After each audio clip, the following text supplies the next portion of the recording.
Денешната презентација на мерењата за квалитет на воздухот, водата и почвата во Штипскиот и Скопскиот регион се реализира во рамките на кампањата за подобра животна средина "Не игнорирај, реагирај", која што ја реализира Институтот за комуникацијски студии во соработка со повеќе невладини организации, факултети, граѓански иницијативи. Целта на оваа кампања е да се изврши притисок, влијание врз надлежните државни и локални институции да преземат постратешки мерки за решавање проблемите во областа на животната средина и да го насочиме граѓанскиот активизам кон локалните државните институции за решение на овие проблеми. Па така, заедно во соработка со Факултетот за природни и технички науки во Штип, направивме мерења за квалитетот на водата, почвата и воздухот во Штипскиот и Скопскиот регион. Состојбата со животната средина во Македонија е алармантна повеќе од една деценија. Податоците се загрижувачки според истражувањата кои што ние кои ние ги користиме во кампањата. Само за аерозагадувањето, според Светската банка, Македонија годишно троши повеќе од 300 милиони евра за здравствени услуги, а според Светската здравствена организација годишно во Македонија умират 1300 луѓе како последица од аерозагадувањето. Во поглед на квалитетот на водите во Македонија, податоците говорат дека само 7% од сите отпадни води во Македонија се прочистуваат, а и оние кои што се прочистуваат не користат соодветни методологии, што значи дека проблемот со пречистителните станици, посебно во урбаните средини, е загрижувачки. Во поглед на загадувањето на почвата, во Македонија за жал се уште нема јасна регулатива за мерењето на квалитетот на почвите, односно нема прецизирано индикатори, критериуми според кои ќе се мерат концентрациите на загадувачки материи и над кои, доколку се надмине нивото, какви мерки ќе треба се преземат за санација на почвите. Значи регулативата во поглед на квалитетот на почвите е проблем. Во оваа кампања се реализира од почетокот на март, трае во текот на целата година, како што кажав, не ја реализира сам институтот, туку во соработка со повеќе организации и идејата ни е да укажеме на надлежните институции дека кај ни се надлежностите, овластувањата и тие треба да преземат што е можно поитно мерки. Законите и стратегиите постојат, за жал голем дел од стратегиите се финансирани од странски фондови, не од националниот буџет. Државата ги има властувањата и треба да ги преземе сите мерки и се разбира да одвои многу повеќе средства од државниот буџет за да може да се реализира стратешки, а не ад хок решение. Во рамките на оваа кампања во соработка со Институтот за медиуми работиме од почеток.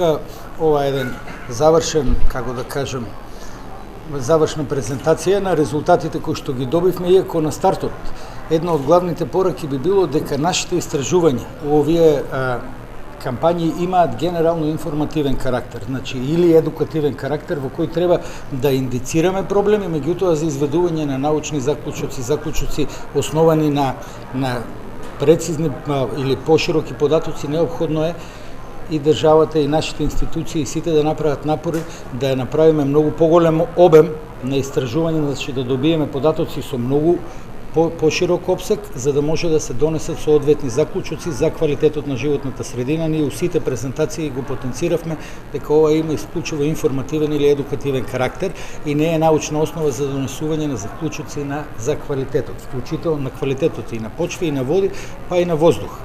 Иако резултатите не беа толку лоши за да се ограничуваме од нешто. Конкретно, ајде одиме поред подобрите работи. Водите ги, значи, беа земени мал број на примероци, 5 примероци на води од реката Брегалница и од Вардар.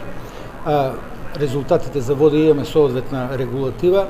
Резултатите беа споредени со националната регулатива и освен зголемени концентрации на нитрити во Вардар и фосфати во сите проби, водите генерално ја задоволуваат категоријата за која се определени. Значи немаше загадување со тешки метали, не беше детектирано загадување во ниту еден примерок.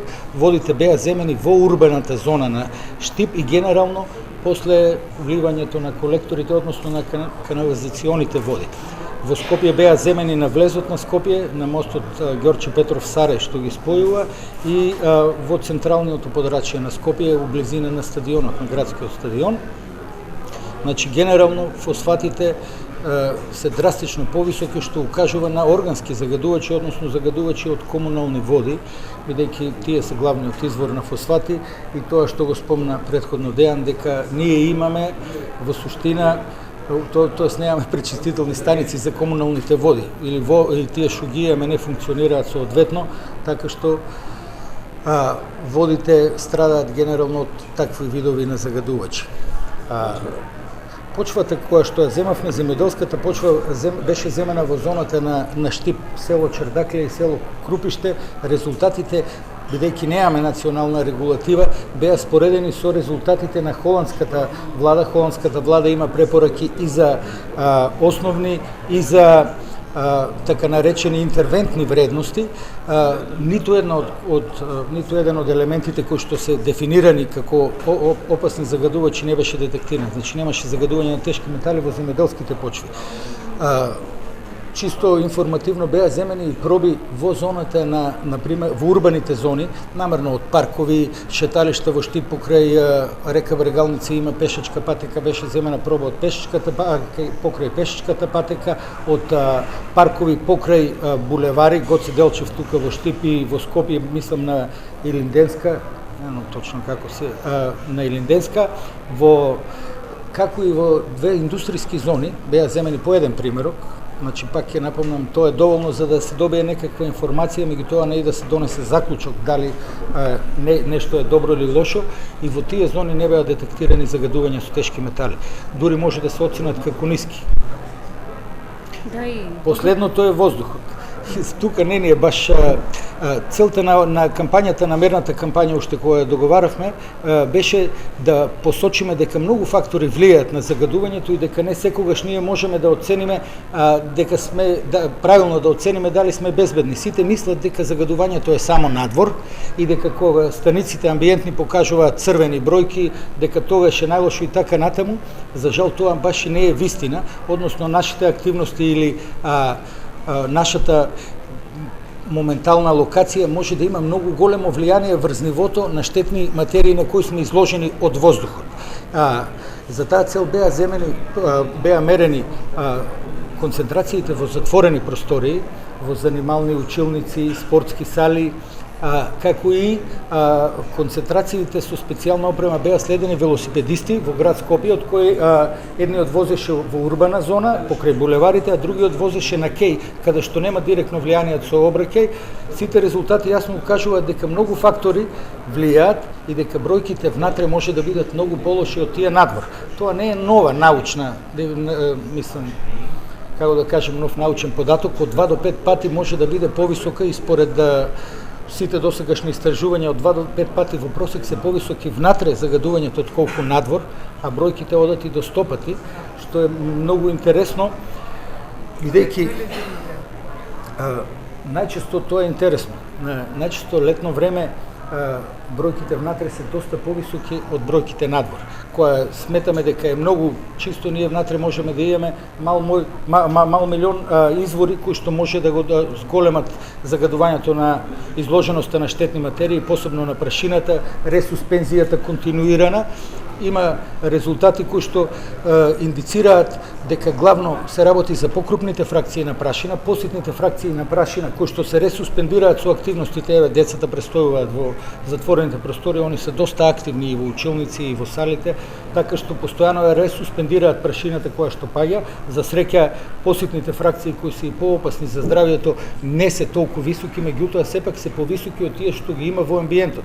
И пораката беше дека секој дури кога сметаме дека надвор воздухот е добар, многу други фактори може да доведат до изложеност која што може да биде штетна за нашето здравје. Сега кратко само имам неколку прашања. Околу реката Врегалница, тешките метали, присуството какво е? Бидејќи ние имаме претходни 20 на години сознанија, меѓутоа дали имавте прилика да споредите? Со претходните податоци немаше, прво немаме обем на истражување кое што би можеле да го споредиме. Претходно имаше многу поголеми истражувања. Мислам дека таа зона истражувана и на почви и на метали доста пообемно од нас. Ние имаме 3 примерока земено од Брегалница, генерално фокусирани на влезот на урбаната зона.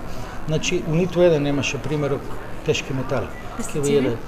Пестицидите не беа анализирани. Тоа се малку поспецифични проби што бараат поголемо време, беше ограничено и временски и просторно истражување. Често имаме прилика да прочитаме коментари на луѓето дека всушност храната што јадеме е богата со пестициди. Вие рековте дека почвата е релативно добра. Оправдани ли се тие коментари? Не, за пестициди, да не беа анализирани пестициди и квалитетот на храната не може да биде донесен. Ова е сепак премало истражување за да може да индицираме дека квалитетот на храната ќе биде загаден од почвите, а не би требало ни да го прават на мали истражувања. Ја мислам дека има институции во Македонија кои што го контролираат квалитетот на храната, вклучително и квалитетот на количината на пестициди. И нашата лабораторија Унилаб има лабораторија тука која што ги мери квалитетот на пестициди. Искрено немам податоци дали имаме загадување од пестициди. Ние бевме фокусирани на тешките метали во водата и во почвите. Кои параметри би се зголемени надвор од тие нормални граници? Зборувам за сите 3: амбиенталниот воздух.